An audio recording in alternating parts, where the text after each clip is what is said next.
Welcome back to The Process with David Barron. I'm your host, David Barron. Today, we have a very special guest. We have just an extraordinary gentleman who has been a lifelong comic book fan and has taken that passion to being one of the most, what could I say? Just most important, and we'll talk about why important later, publishers in today's comics.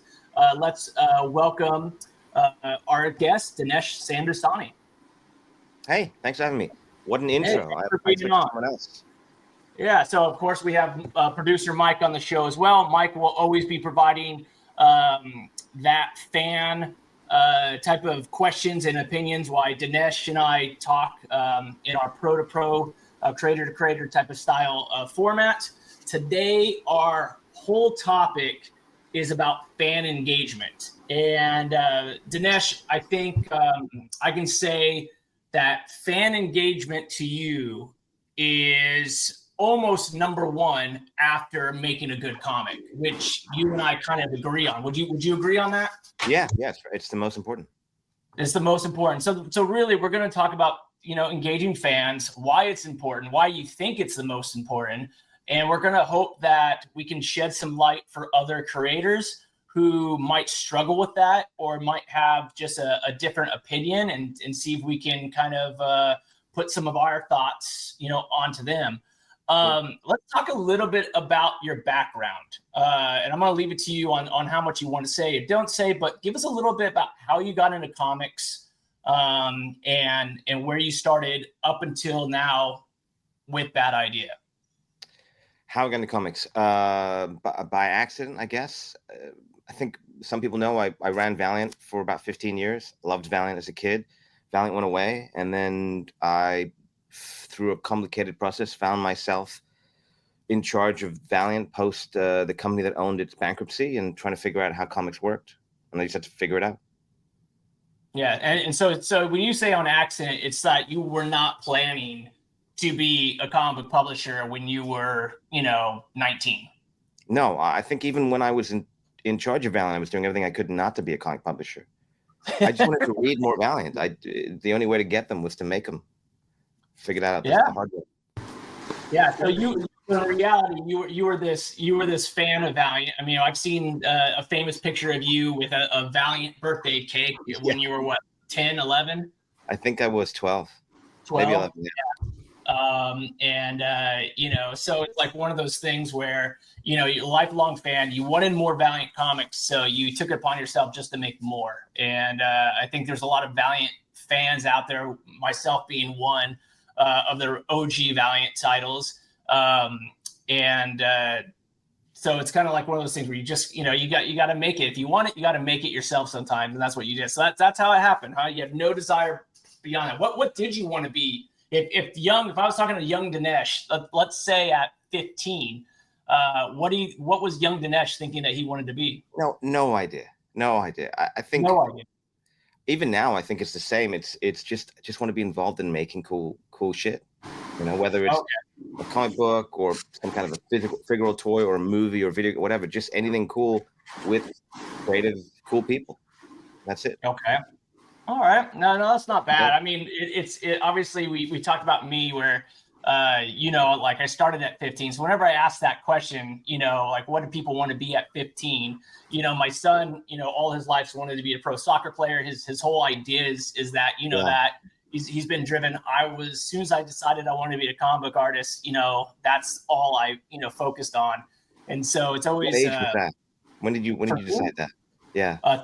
13, I think, or 12 or 13. After I went to my very first San Diego Comic-Con. So the first year that it opened up, I think it was the birth of Image, that year. And that's when I decided I wanted to be a comic artist. 2 or 3 years later, I became one. So that's wild, man. That's a very, very short window. It is a short window, but I'm sure it was a short window for you in Valiant. I mean, when that opportunity happened, you grabbed it. Yeah. So let's dive into fan engagement. Okay, you say it's besides the books, it's number one, but there has to be different levels to fan engagement. You can't just be like, I want to engage in fans, so here's my social media. You can't just do social media. That's not fan engagement because it has nothing to do with the books. You can't just, do, hey, I want to give my fans variant covers or no variant covers, because that is just the books and doesn't deal with actually who they are. So holistically, when you approach fan engagement, what is that approach? It depends. I think it depends on the project, but holistically overall, I think it's the same for you. We're very lucky in that we are legitimately huge comic fans. And I think it's, at least I try to keep this in mind, it's just making that clear. So it's your North Star is, what do you think is cool? What do you get excited about? How can you do that for someone else? Because you're in a position where you either are in charge of the books, involved in the books, in charge of a publisher. I love when people get upset and they send us an email. We've done something wrong, or we had one last week, someone had a book get lost in the mail. We didn't know about it. 12, 13 months later, he emails upset. I never got my book. We checked the tracking. It's not there. Okay, what do? Huge package put together, special signed edition, handwritten note, the whole thing, because you can turn someone that's really upset into a lifelong fan. And I think it's just, I would like to get that kind of package. I'd like to get that kind of service. I'd like to get that kind of thought. That's the North Star, I think.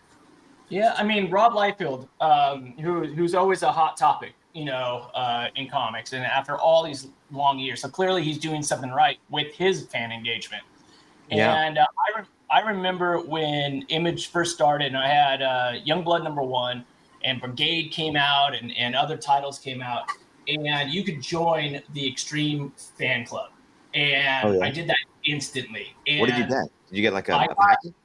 I got a care package back. Wasn't expecting anything necessarily, because I don't think they said, hey, you'll get this, this, or this. I got a gold Youngblood #1 cover, Brigade #1 cover gold. And the cool part was I sold it to my comic shop for $100 of credit. And so even though I wanted that one book, as a kid, a 13-year-old kid holding a $100 book, it's like I can get so many more books. 50 books. You can get 50 other comics.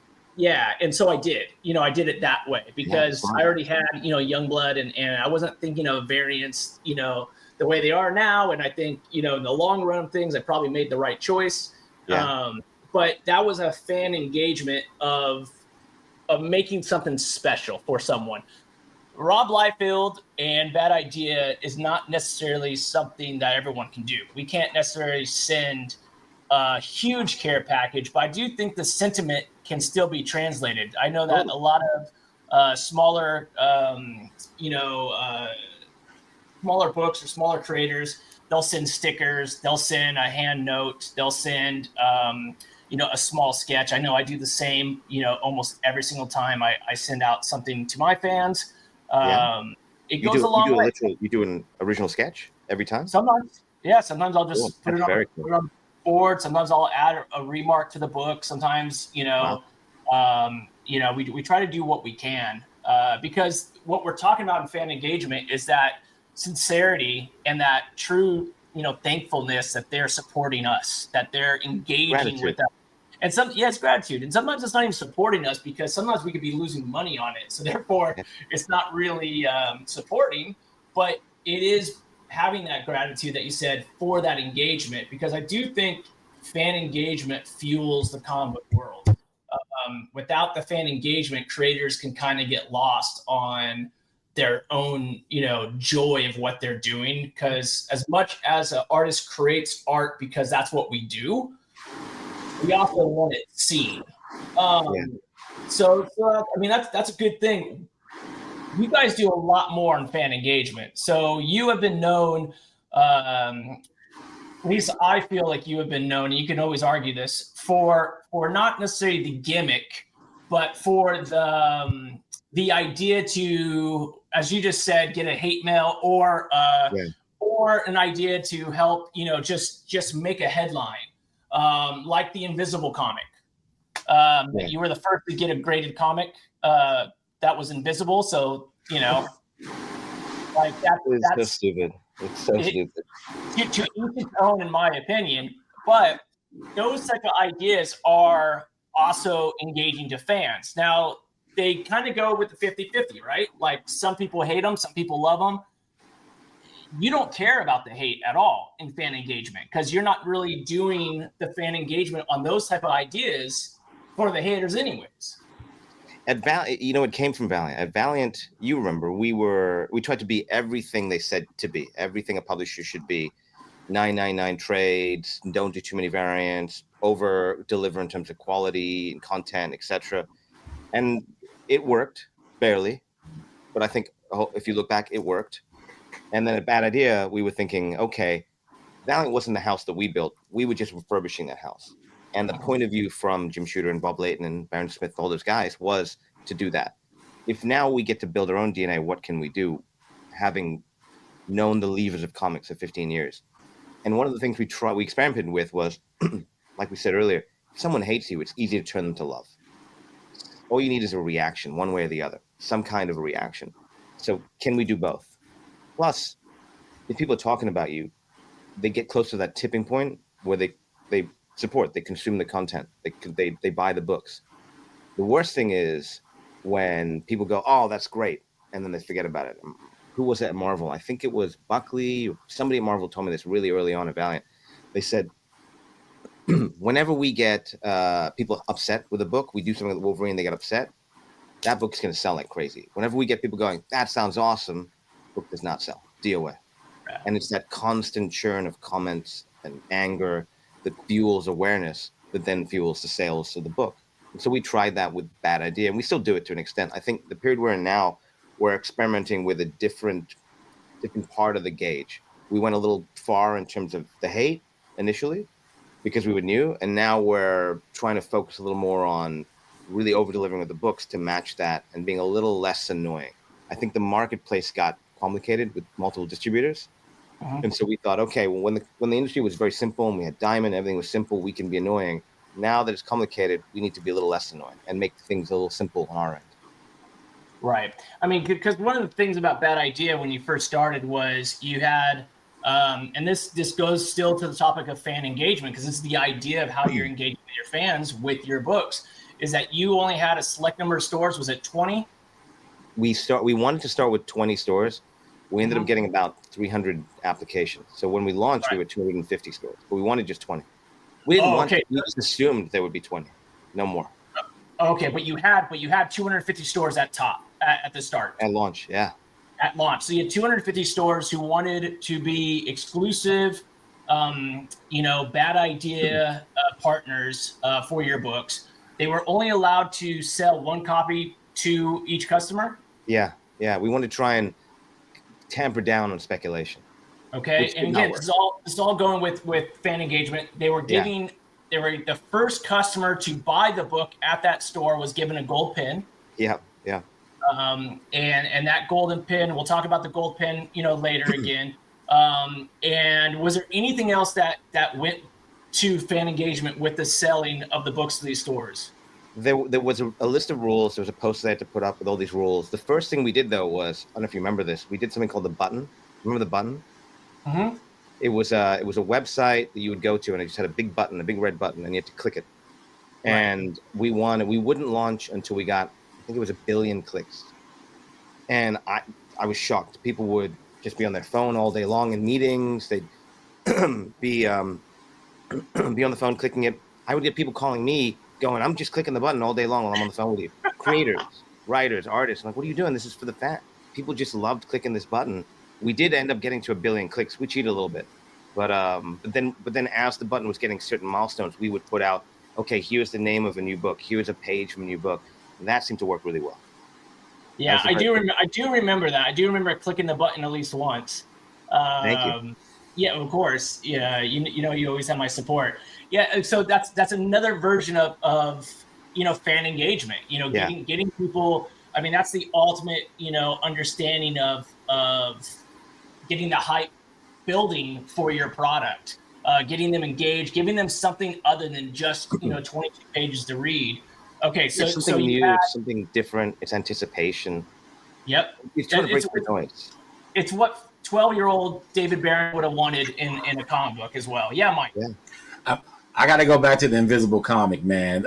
Like, whose idea was it? And how did it get approved as acknowledged as a comic as far as like getting it slabbed and all that crap?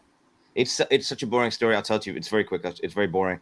We had an editor at the company who didn't understand and even at Valiant hated all the marketing and David's snapping because he knows exactly who it is. I'm not going to name him because he'll love hearing his name and I don't want to do that for him.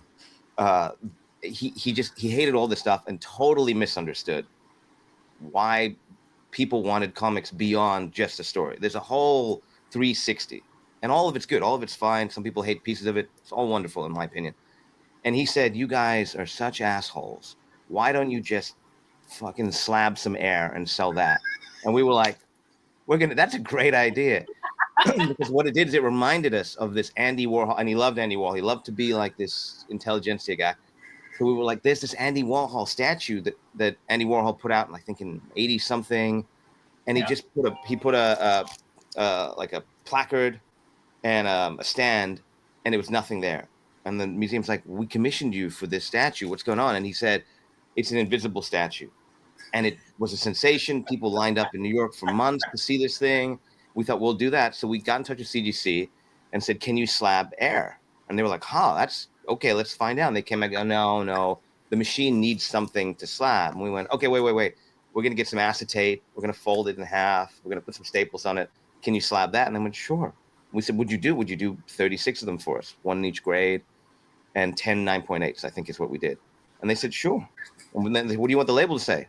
Invisible comic, first disappearance in comics, all this stupid stuff. And they did it, which I feel bad for them because they got so much heat over it. We put it out. We didn't think it'd be a big deal. People lost their minds. It was also height of the pandemic where everyone's collecting everything and you want this thing in your collection. And we did if I remember right, we did New Year's Eve, Pacific Coast, PST, Pacific time.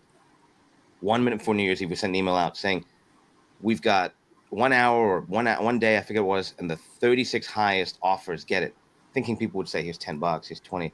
I think the cheapest one was like $3,000. People made insane offers to us. So we sold them all. Everyone got them. And then people started, they didn't get the joke. They started getting upset at CGC. Well, this is not a 6.0. Well, it's invisible. Oh, I can see the acetate. What are you talking about? It's invisible. We just did, I don't know if you've seen this. It's staring at me. Someone showed you. We just did another one with CGC. We did this thing. Have you seen this? Yeah. Or cul-de-sac. I remember you telling me about that. That's epic, man. Thank you. Yeah, so that book is cul-de-sac. Cul-de-sac. Yeah. And a little bit about the process, guys. I was the colorist on that book, and I fired myself off that project. So my good friend Jonathan Wayshack could paint the whole thing. And that is not the first time I fired myself off a project. Really? I remember when Jock did a Hellblazer, and I was the original colorist on that. We decided that he should just color the whole thing himself because he had the extra time on it. I am all about what is best for comics. Not always what's best for me, but that's my own problem. We tell that story. We tell that story about you on that book so much. It is one of the coolest things I've ever seen anyone do. The fact that you colored the entire first issue and was like, guys, this is approaching what you want to do, but what you really should do is call my buddy John, and you should, I think you even said, look at the kind of, I forget what you sent me something or you mentioned something. And I went to his booth and I was like, David's saying you color your work, and he showed me something. I was like, oh, fuck, that is what we should be doing. Yeah. Let's do it. Because that's what you were going for in terms of the vibe. Like you weren't going for traditional, colorist, type of work. Even though I loved what I did, it was not what you were going for. And I've seen the pages that John showed me. It's great. But okay, let's get back to fan engagement and where we were. So we were talking about the button. We were talking about the rules, the stores, the one copy per customer. Is there any more important rules that were part of this fan engagement? We made sure that the stores couldn't price the books higher than cover price for 30 days. For 30 days, okay. Yeah. So they had that, and then was there a limit on how many they could buy the store? No, there was a rule around buying. They had to buy the same number of issues of the subsequent issues as they did the first issue. So if they ordered 10 copies of issue 1, they have to buy 10 of 2, 3, and 4. What we told them, they didn't listen. What we told them is put your initial order in, put a low number, just what you want for subs, so you know you can sell issue 4 of that. And then once you're out of initial order, do a reorder for whatever else you want on the shelf. We'll make sure it's there on time, and you're not bound to buy the rest. They didn't listen to us. So they'd buy 50 copies of 1 and then have to buy 50 copies of 2, 3, and 4, which here's the shocker. They sold. Yeah. Now we're in a different phase of the company, so I can talk about it, but people assume that we had very low sales. Our average sale at Bad Idea, this slate is even bigger, but it's wider, was higher than our average at Valiant. ENIAC sold something like 60,000 copies of issue 4. Valiant, it's funny because it's like the way I can tell how many books sell is how many times someone brings that book to me to sign at a convention. Yeah. It's like, when Batman Who Laughs came out, and that sold, over 100,000 copies easy, it showed because every second when that book came out, I'd say 19 out of the 20 books I would sign was Batman Who Laughs. I mean, it just kind of showed. When you and I did Bloodshot Reborn together, I signed a ton of those. And with Bad Idea, I'm looking forward to seeing more. I actually don't get very many Bad Idea books to sign because of kind of the rarity that's in place, and then also the locations and where some Bad Idea customers might be or fans might be. So bringing us back to the everyday comic book creator, it just shows that a little bit of thought and creativity can go a long way, because creating a web page for a button isn't that it's easy. Yeah, and having connecting with the stores. And I want to go back to the stores in general, because it's a very good thing for people to understand that you have always had a crew of people, and I mean a crew has been the 1 to 3 people, but it was always very important for you also to have an engagement with your stores. That it wasn't just this, hey, here's my product, please buy it. It was always active, hey, we are Valiant, or hey, we are Bad Idea. Yeah. We want our books that we love in your stores. We can run signings, or we can run this, or just here's our offering. You do comic books or Comic Pro engagement. Most important show of the year for us. Say it again? Most important show of the year for us, in my opinion. Yeah. I mean, when I start launching my own, books, that is high on my list of to be there, because of the way you get to engage with them. So when you talk about fan engagement, sometimes you have to understand that the stores themselves are also fans, and you must engage with them so they can help your reach go. And I think a lot of comic book creators are very timid to call comic book stores because they have not learned how to talk to them. And that's something that they have to kind of get over and understand that talking to anybody is difficult, whether it's a publisher or where you want your books being made, or actually a store or a fan. But that's another huge part of fan engagement. It's also the store part. So that's a big part. I totally agree. And there's a simple way to do it, in my opinion. Just spend some money. You walk into a store, you're there for 10 or 15 minutes, buy $5 or $10 worth of stuff. The store will happily give you time if you're buying stuff. Look around, get some books, go to the counter, get the books rung up, and then spend 15 minutes talking to the retailer. Mm-hmm. They'll be happy to tell you. We love it because they give us all the ideas. We pitch stuff to them months ahead, years ahead sometimes, and they tell us, have you thought about this? That won't work. Here's what you should do instead. We come back with all this information, talk to 10 stores. You've got a brain trust.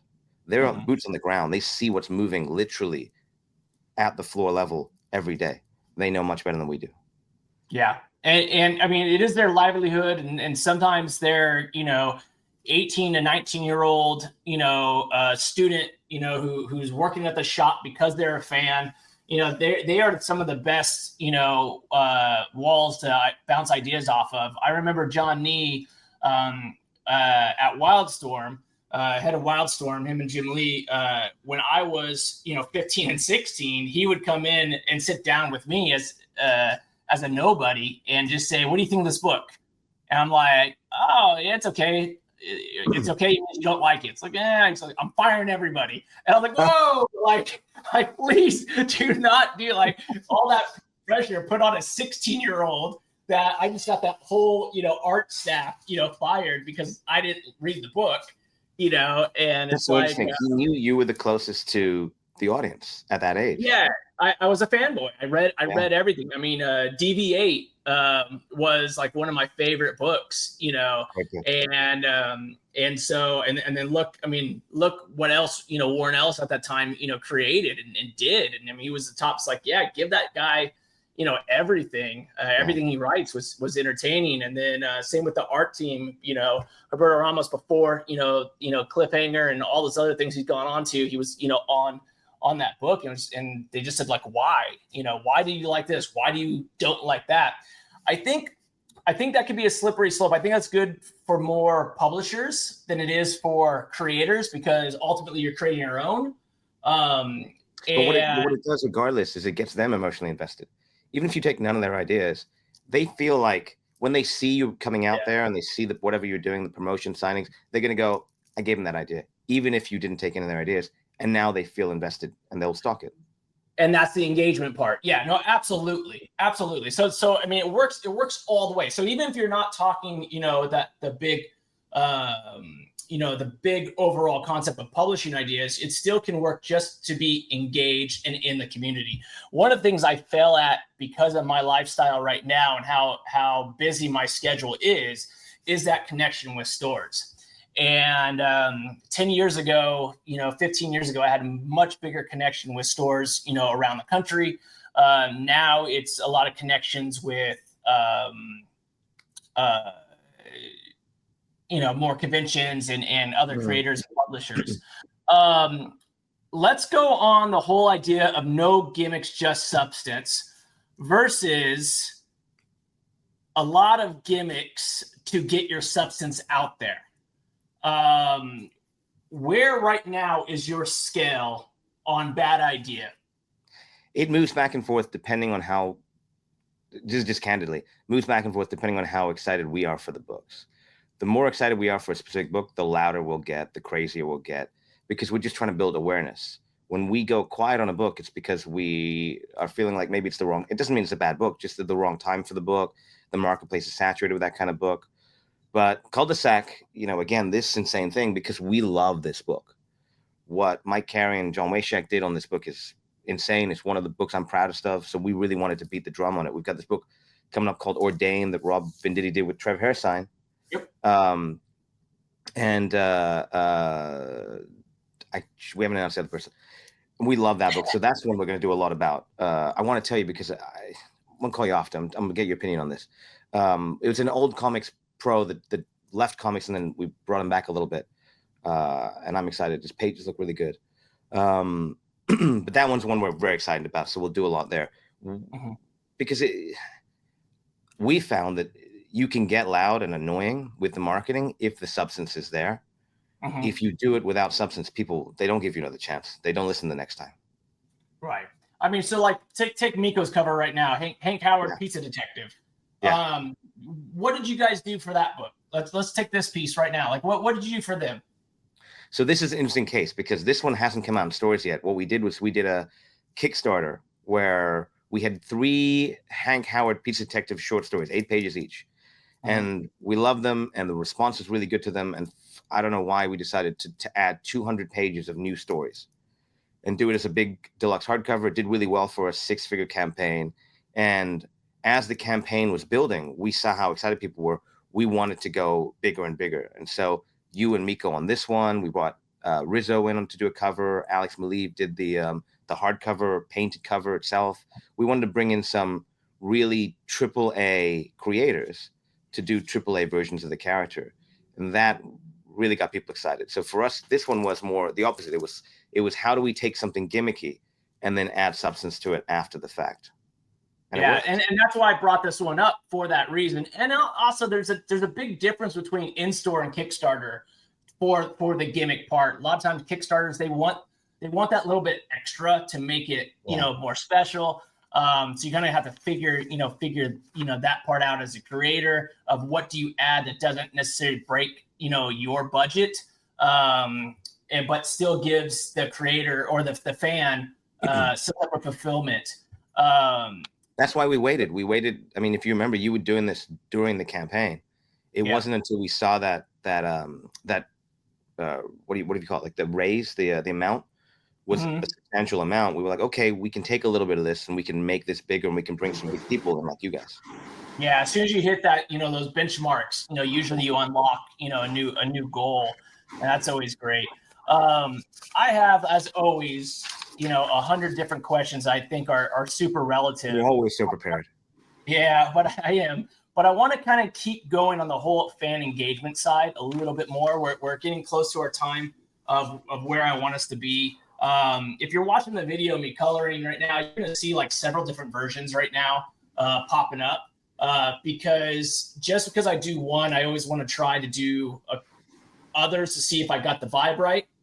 Sometimes my first try is not my favorite, and other times going through the process of really different versions of the coloring, I find how to tweak my first version to get right where I want it for the feel. Because for me, it's all about the storytelling, all about the feel.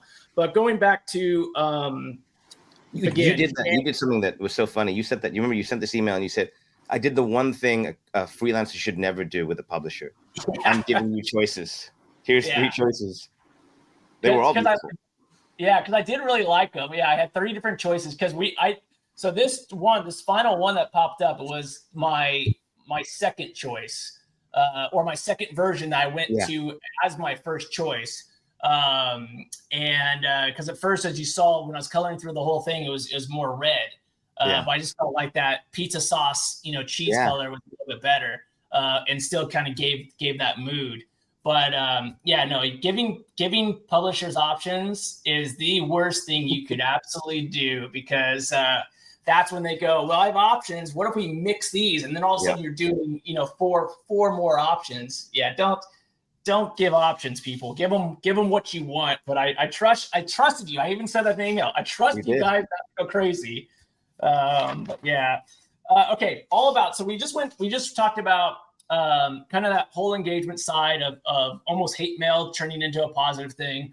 We talked about the different ideas to get that engagement from the get-go. We talked about gimmicks over substance, or substance over gimmicks, or finding that, fine tune. And now what about the actual fan engagement when it comes to the follow-up? So you guys at Bad Idea do not do trades. Why?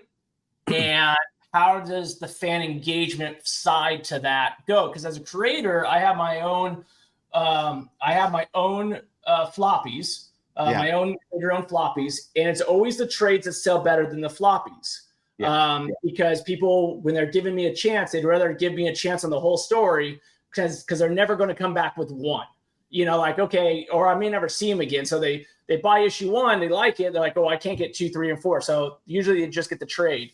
For Bad Idea, and I don't know if this is still your policy, but there's been no trades. We did one just in July, our first one ever as an experiment. And what was it?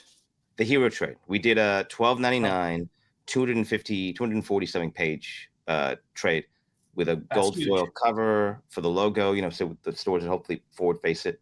We tried to over deliver on that one. And it did well. We haven't done trades because we want to. It's so difficult to get people to go into the store. Let me take a step back. The first couple of days of a book are the most important. That's when the retail's paying attention and they go, oh, this is selling. Maybe I'll reorder. Cul-de-sac sold out day 1 almost everywhere. We can't get stores to reorder. They're taking the win. They're going, great, we sold out. We don't want copies as a reorder. So it's a big push for us to try and get them. And the few Golden Apple here in LA, I walked in 3 weeks after the book came out. Ryan cornered me and he said, I've sold out twice. I bought the books. I sold out within a first day. I reordered. I sold out in a day again. I'm reordering a 3rd time. And you want to get that message out there, but it's difficult to being a store. They don't want to get stuck with the copies. So they try not to. No trades, because we want to push our Bad Idea fans to go into stores and buy the physical books. We don't want to give them any reason not to. So we want them to go, I'm not going to wait for trade because they don't do trades. What we've done is we have these rules: no variants, no digital, no trades. We knew over time we would break them. We wanted to take things that were very obvious and every publisher just does them, and turn them into talking points and turn them into moments when they happen. So we started with the collections doing these hardcover, these ultra deluxe $200 hardcovers, and that's done well for us. And now we're doing our first trade, and we over delivered, and we're going to do an experiment again, probably in January, February, with our second trade, slightly different price point and page count. We're just going to try to dial that in, because this one sold really well, but we probably put too much into it and we charged too little for it. Gotcha. Yeah. So we're trying to figure that out. Yeah, it's interesting to say that, because, you know, one of my experiences is that the people who buy the trades read the book. The people who buy the single floppies collect the book. Yeah. And so there's a lot of people that do wait. And it's one of those things where, just like in modern day Netflix or, you know, other platforms, that if you release it weekly, sometimes people will wait till they can just binge watch all of it.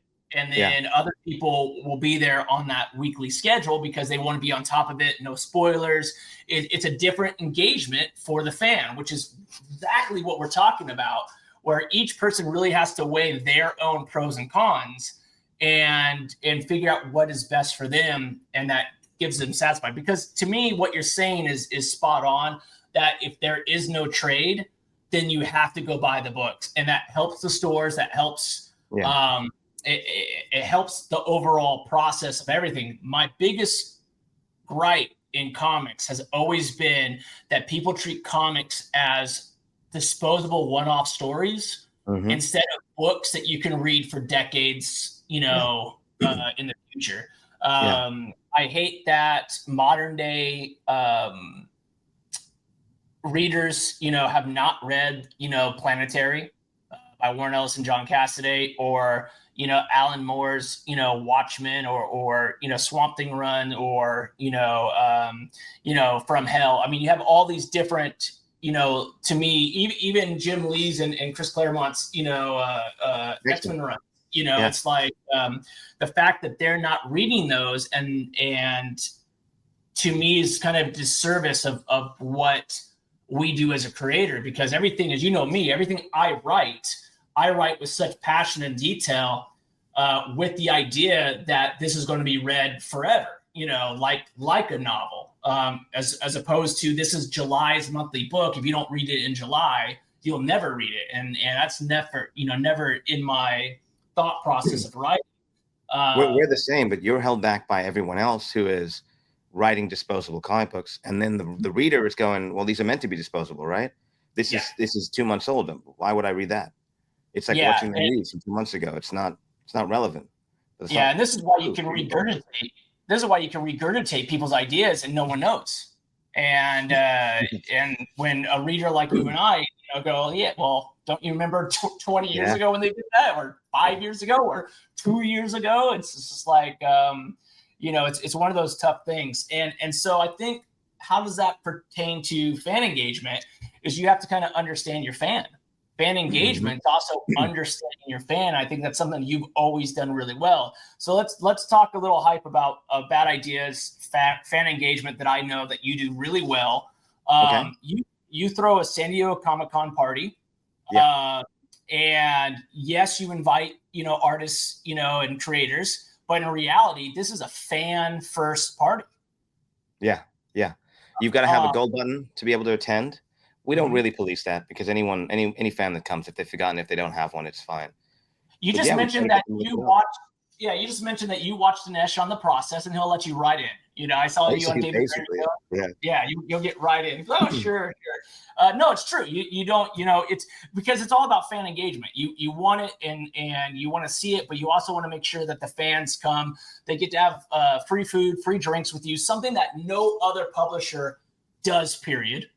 And yet, I don't think enough fans realize what you do for them compared to other publishers. And I think that's a problem. How do you address it? Do you have enough fans for your books? Do you feel like your numbers are where they should be or deserved? Or do you feel like this is something that you really have to take a look at how your good deeds can be a little bit more well known. Because when I talk to other creators and they say, "Hey, are you going to the Bad Idea party?" I said, I really want to. I want to go. Obviously, there's old Valiant fans I've known for a really long time. There's Bad Idea fans. I've worked with Bad Idea.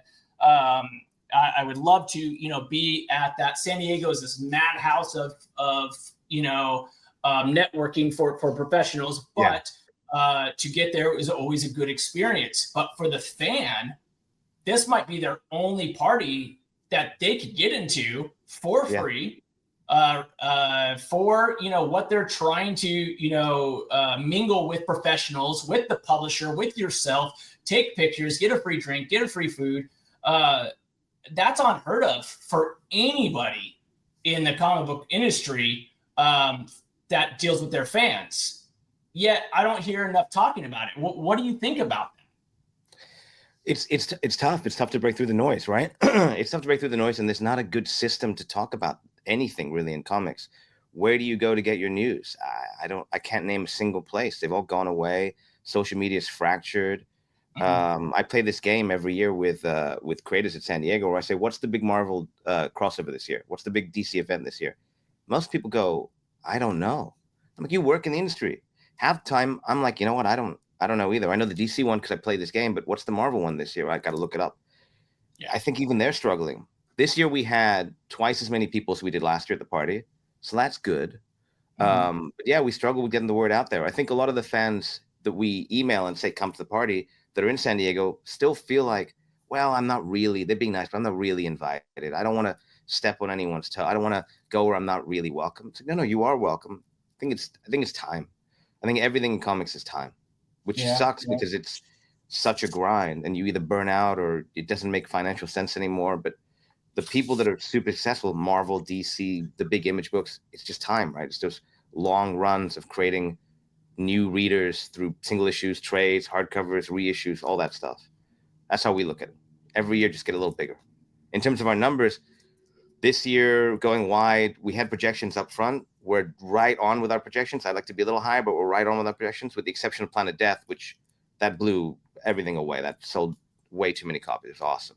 So we're feeling really good right now. And I think that with the trade thing as well, I think that might be pent-up demand.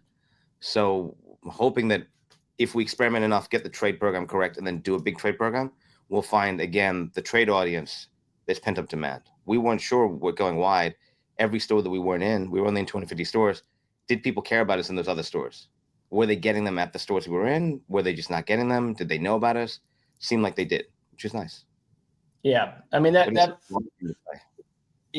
can just say, I always talk through my experience. It's never through other people's experience. It's always through my experience. I do that politically. I do that through my profession. I do that through, when people just basically ask advice. I'm only going to talk through my perspective and what I've experienced. I'm not going to be fearful or damning on anything that I don't know. I know that when I talk about Bad Idea, there's people always, confuse Bad Idea with Valiant because of a lot of the people that you brought over. But Bad Idea has changed since the start of Bad Idea quite significantly. And the people at Bad Idea right now are nothing but top-notch professionals that you have.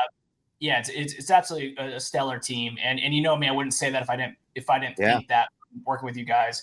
I would say that I think that people, because of the way it was launched, kind of get a bad understanding, and with fan engagement, it's so hard to sometimes change that opinion through that. So going again for a whole topic of fan engagement, I do caution people on the smaller level that may not have the resources and only get that one shot to kind of make that opinion on to really cultivate, the type of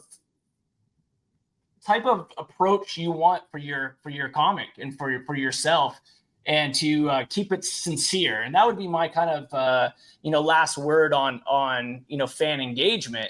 What is your last words for other professionals or even these young, publishers that are, coming out. There's so many that popped up just this year, which is a whole nother topic for me about that, who maybe I'll have a roundtable on that on another show. But what is your last words for fan engagement that you would give on advice? Go ahead.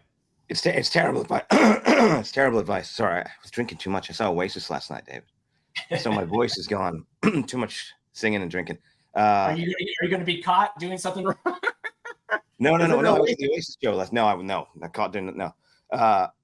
The thing I tell everyone is when we started at Valiant, nobody cared about Valiant. It was worse than not knowing. Nobody cared. They were like, this is the worst company. They went away. Why are they coming back? These characters are terrible. And I remember just giving my cell phone number out to every single fan. How do I get in touch with you? What's your email address? Here's my cell phone number. And to this day, I still get texts. I get texts from people whose names I don't even know, and I haven't saved their name in my phone because it's been 15 years, and I don't want to ask. And they're just fans, and I don't respond all the time, but every now and then a thumbs up, or, oh, that's a great idea, or, yep, we got this book coming out when I have 2 minutes. And it makes a huge difference. They feel like they have a direct line to someone involved in the process. It's somewhat nightmarish because you're so available, but anything you can do, I would say be authentic and available. Yeah. No, I think that's a great idea or a great message, because if you're not authentic, people read right through it. But if you're not available, that's literally in the name, fan engagement. Engaging is being available. You can't engage on your own terms. What's up, Mike?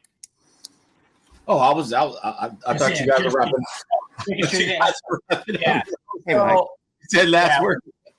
We are 45 minutes in. I don't want to take up more of your time, even though I have so much to talk to you about, and probably a whole nother concept. You are one of the few people that has successfully brought comics to Hollywood.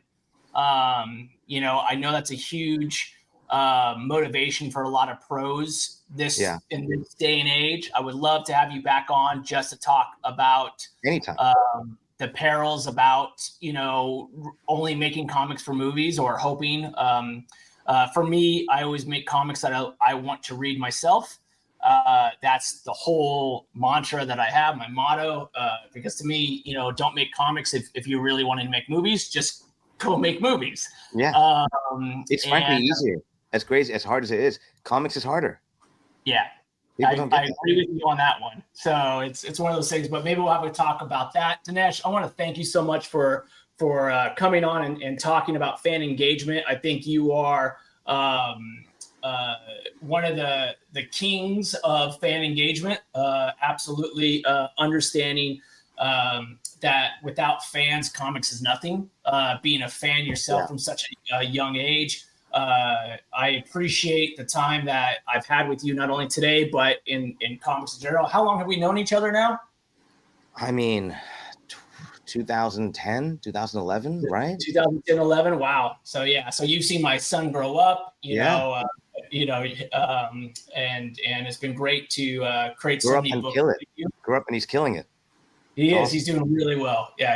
I'm very, very proud of my young man, but he should be. Yeah. I hope to see you at New York Comic Con. Yeah, I'll see you there. Okay, and you spoke of the Oasis comic. I think Campbell was there too. Yeah. Yeah, he was there. A great show. Yeah, I think he was dressed up in something. I don't know. He didn't look like himself, which is the funny part. But maybe that's just I haven't seen him in a while. Who knows? But again, Mike, any final words from you? Yes. Well, as always, subscribe to the Sig Slayers Station and watch the process here. Dinesh, man, I gotta have you back. I don't know if you remember me, but back in LA, you were at the arts show at some hotel, and I was videotaping your original art of Amazing Spider-Man 300. Right. I do remember that. Yeah. So I want to have you back. I want to have you back in that capacity because that's what we're on the Sig Slayers. But it's all process here all the time. So please subscribe. Thanks. Yeah. Guys. So. Yeah, thank you, Mike. Yeah, Dinesh is a great art collector. Like I said, a huge fan of comics, which is why I value his opinion, and we had him on the show. Everyone, I just want to say thank you for watching. As Mike said, please like and subscribe. It's a huge help for us. getting these videos out there. If there's any guests or topics that you want us to discuss on the process, please let me know. Other than that, thanks for watching. See you soon. Sig Slayers. Nobody does it better.